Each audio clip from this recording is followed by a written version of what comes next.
Are you looking for a peaceful, productive, and spiritually uplifting way to start your day? Let's explore how to start your morning like a Muslim, a routine rooted in discipline, mindfulness, and connection with the Creator. It all begins before the sun rises. Muslims are encouraged to wake up early, ideally during the last third of the night, a blessed time known as tahajjud time. The first step is to perform wudu, the ritual purification. Washing the face, hands, arms, and feet not only cleans the body, but it awakens the soul, preparing it to meet the day with clarity and focus. Next comes tahajjud, optional, yet highly recommended night prayers. In the stillness of the night, Muslims stand in quiet conversation with Allah. It's a time of reflection, sincere dua, and peace, away from distractions. As dawn breaks, the beautiful sound of the Fajr echoes through the air. This is the first of the 5 obligatory prayers. Muslims head to the prayer mat once more, this time for Salat al-Fajr, the dawn prayer. It's short, yet deeply spiritual,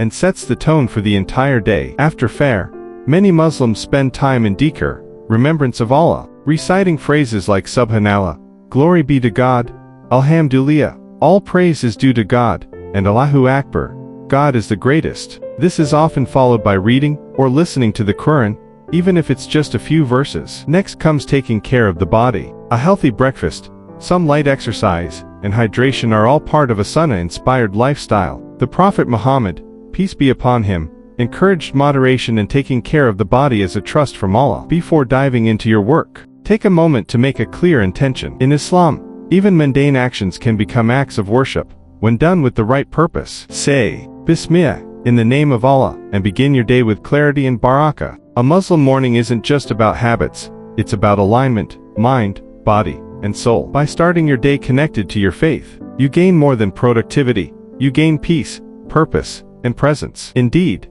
in the remembrance of Allah, do hearts find rest. Qur'an 13:28.